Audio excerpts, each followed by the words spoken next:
The fact that Kevin initially used the term slave towards Lauren is a clear insult.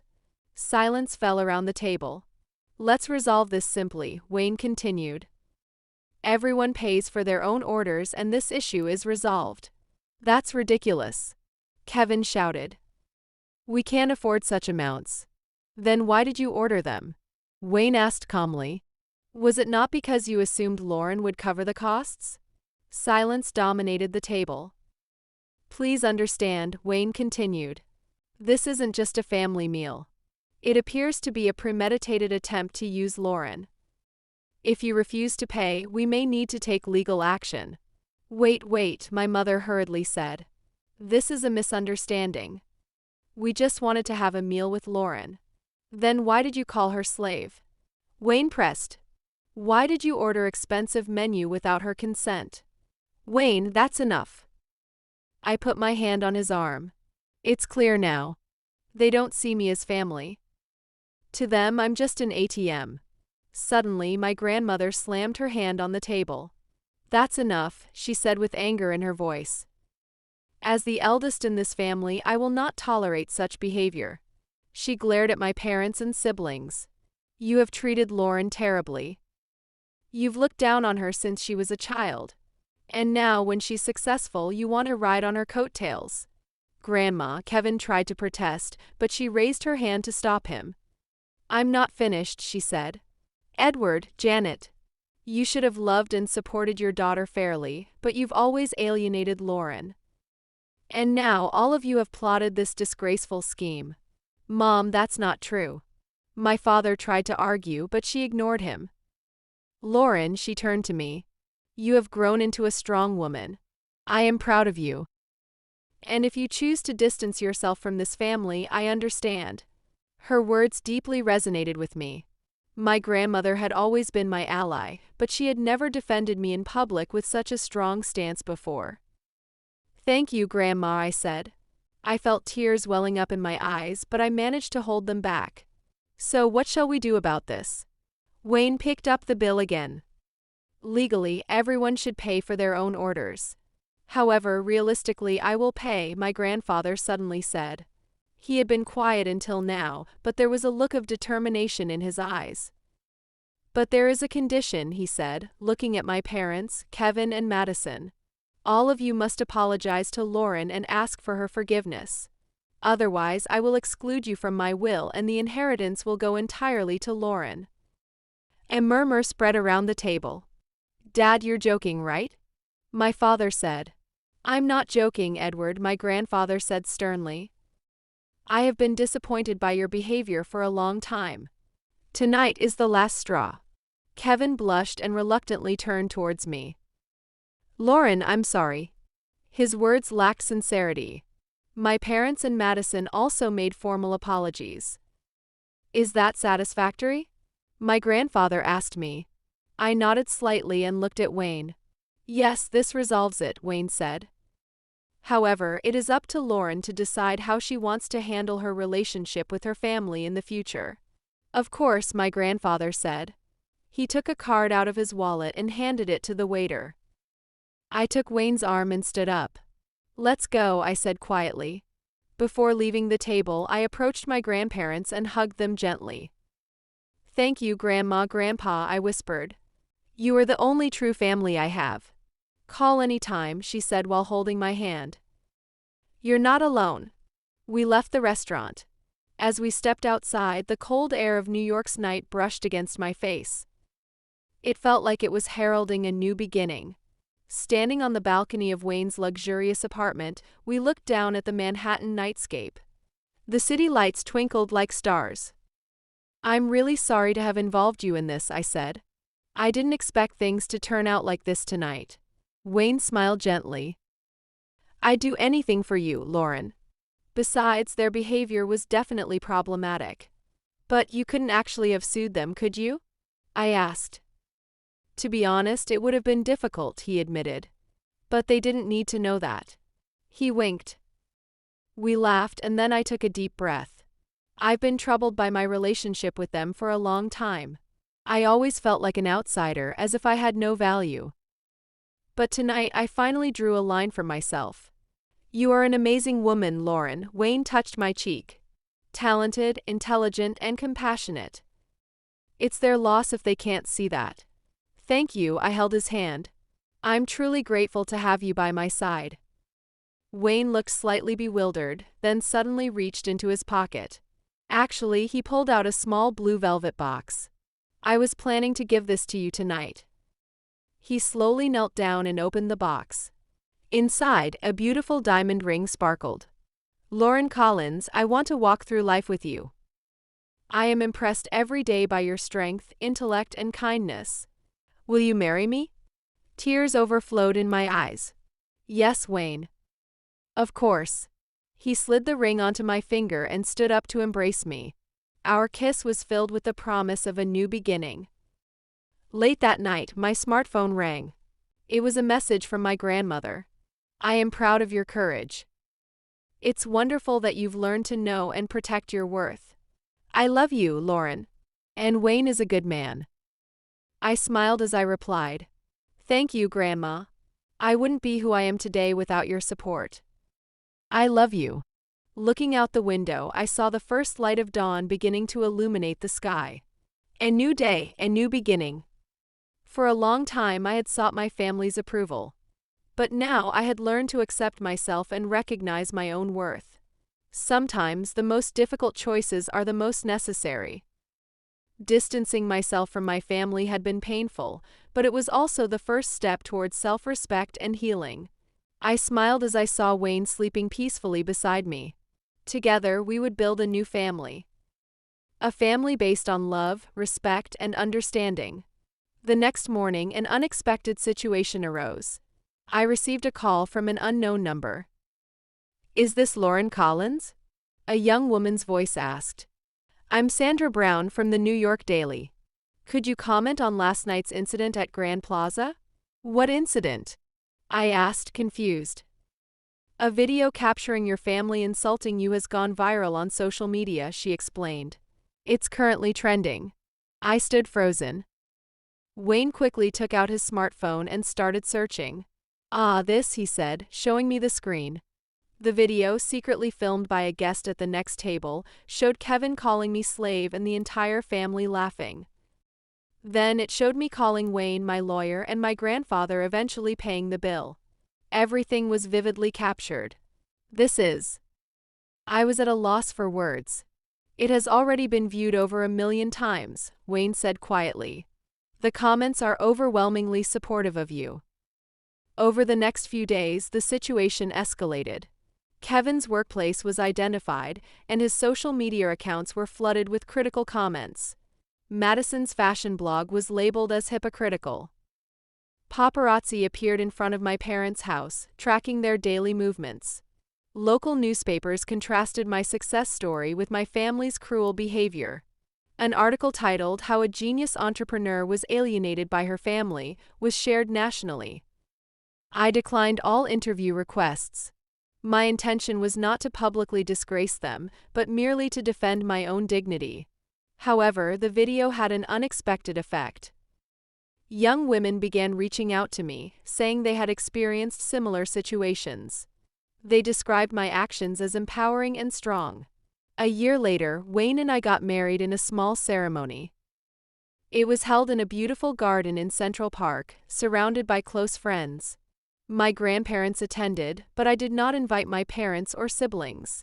My grandmother said with a radiant smile, "You have truly found happiness." "Yes, Grandma," I replied. "I've learned to value myself. And I've learned that true family isn't just about blood relations." As we built our new family, I vowed to provide the love and support I had longed for as a child. A year into our marriage, I learned about my old family's situation through a call from my grandmother. "Kevin has gone bankrupt," she told me. After that social media incident, it became difficult for him to stay at his job, so he quit, and all his high-risk investments failed. His sports car was repossessed, and he's now living in a motel. I wasn't surprised. Kevin had always lacked foresight and could never curb his impulses. His demands for my money had been to support his own lavish spending. Madison and Brian have divorced. They've been fighting constantly since the incident. She's moved back into your parents' house with the children. And what about mom and dad? I asked further. They're struggling. My grandmother carefully chose her words. Your father was forced into early retirement. They don't have enough savings, and it seems they're not managing well with Madison and the grandchildren there. I nodded quietly. My father had always believed his job was secure and hardly saved for the future. I occasionally think about my old family. I harbor no hatred towards them. Just a sense of loneliness and a bit of sadness. While the wounds from the past may never fully heal, they have made me stronger. And they taught me to see myself as valuable and to never compromise on my own worth. My name is Lauren Collins. Since childhood, I've always been an outsider within my family circle. I didn't quite fit into the perfect family portrait created by my parents, Edward and Janet, my brother Kevin, and my sister Madison. Our home was a typical two-story surrounded by a white wooden fence in the suburbs of New England. On the surface, we might have seemed like the perfect family. But the reality was completely different. It all began when I was 6 years old. On Christmas morning, Kevin received the latest gaming console and Madison received an expensive dollhouse. Meanwhile, I was delighted to receive an encyclopedia. An encyclopedia? That's not very childlike. You really are odd. I wonder who you take after. My mother casually remarked as she looked at me. I still remember the pain that shot through my chest at that moment. It was an unbearable pain. However, my grandparents were the only ones who recognized me. They would secretly give me special books and proudly talk about my successes in science.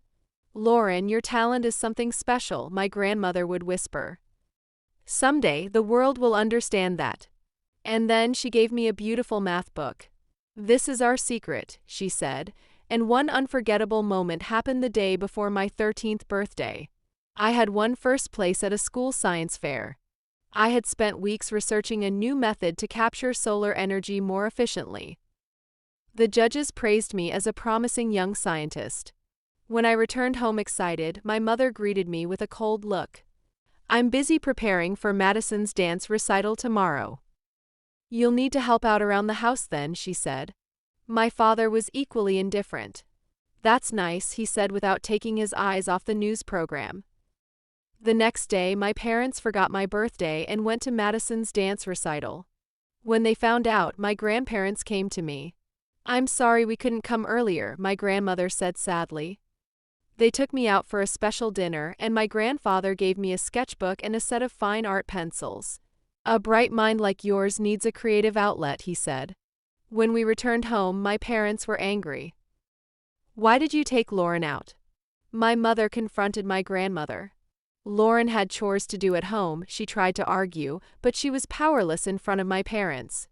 This isn't your problem, Mom, my mother sternly said. Since then, my grandparents became more cautious in defending me.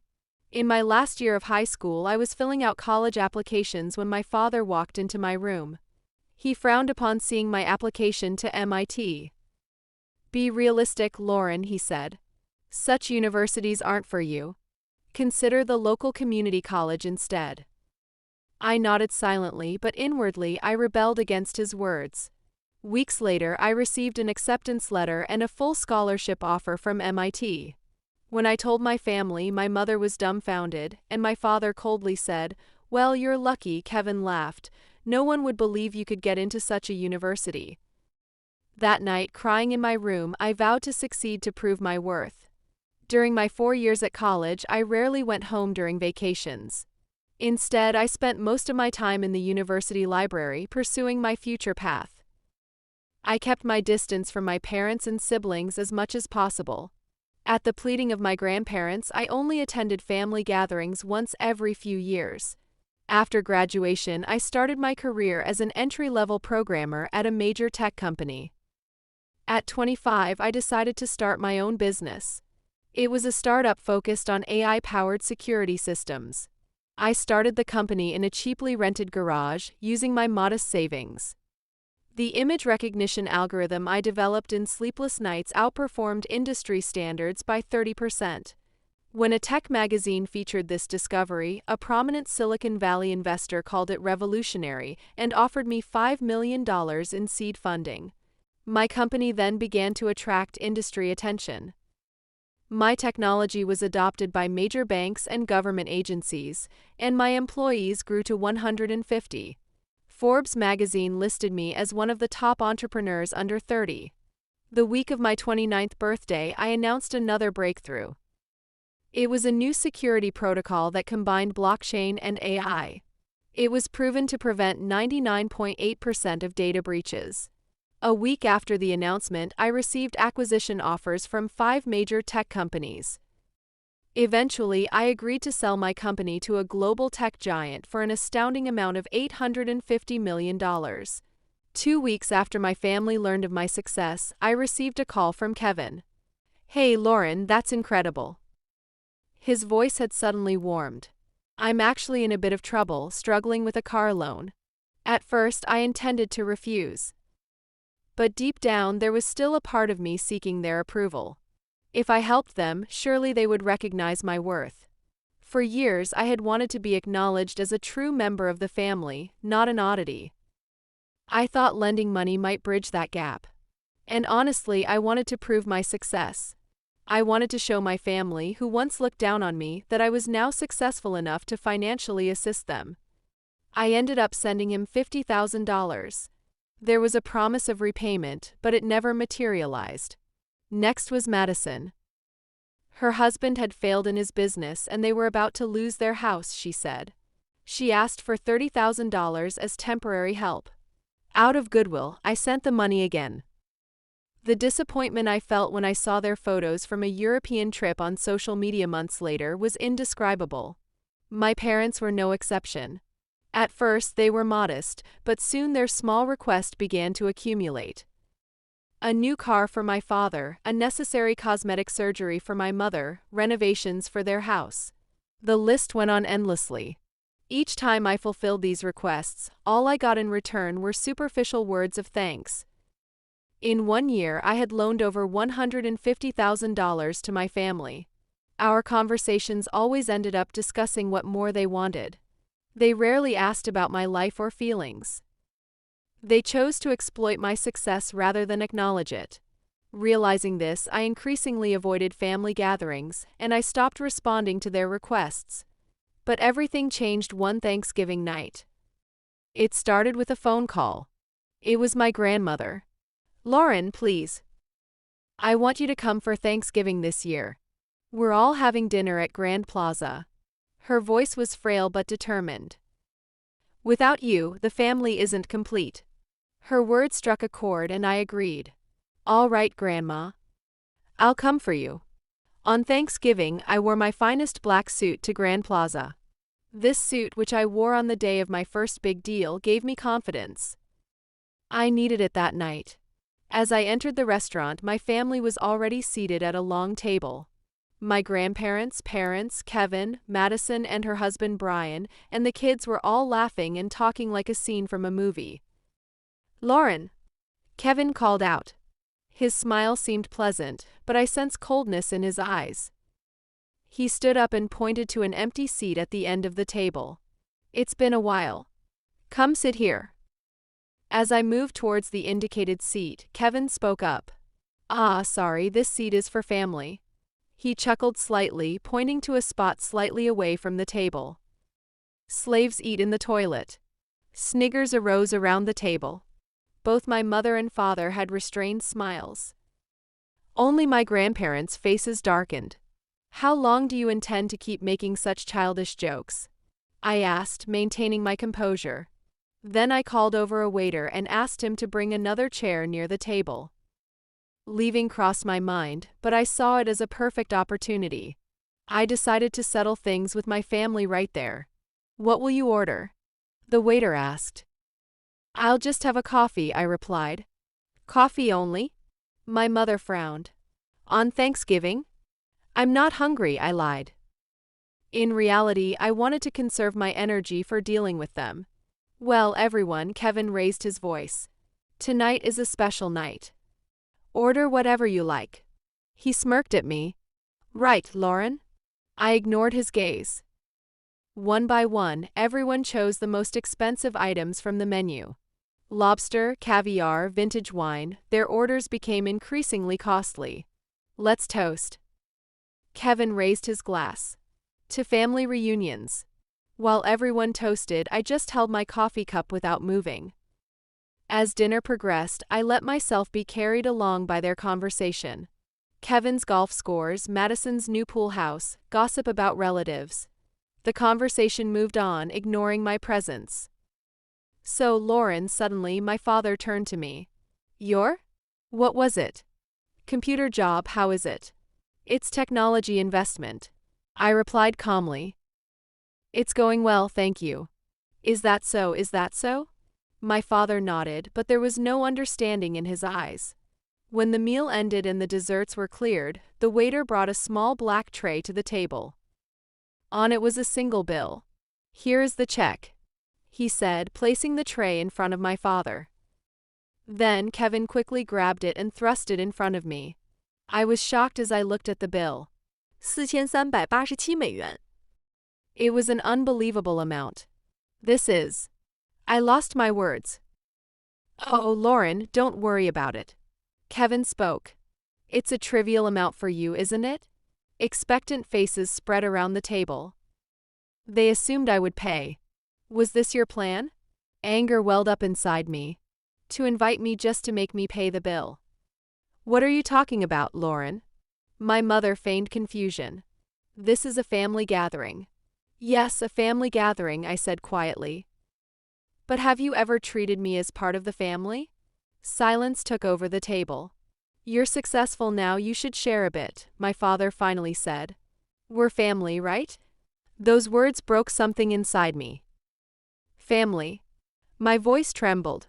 You have treated me as an oddity since I was a child. Far from celebrating my success, you've been jealous and now you're reaching for my money again. Is this what family is? Don't exaggerate, Lauren, Kevin said with a laugh. It's just a dinner bill. Just a dinner bill. $4,387, Kevin.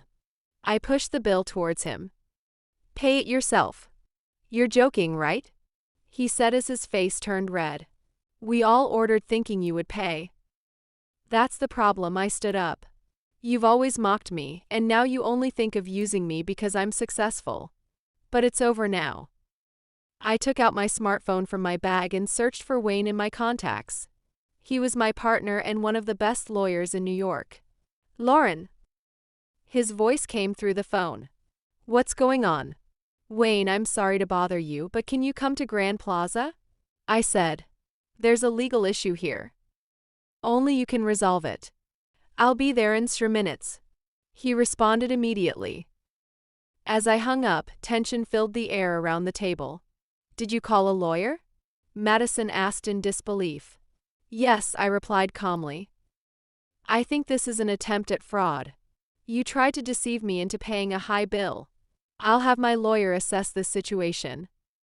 Wait a minute, Lauren, my mother said, unable to hide her panic. This is a family matter. There's no need to involve outsiders. It's too late now, I said. You've been mocking me for a long time. That ends tonight. 10 minutes later, Wayne Jackson entered the restaurant.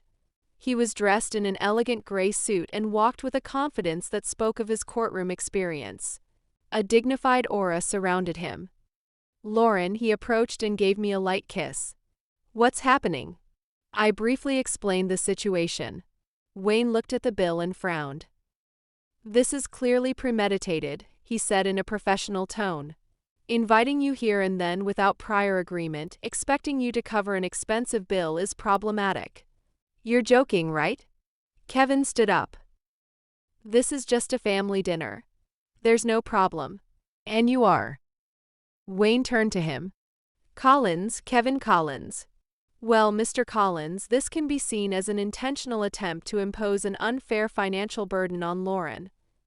Wayne's voice was calm but carried weight, especially since you initially insulted her and then expected her to pay. Insult? My father exclaimed. What are you talking about? Sir, Wayne turned to him.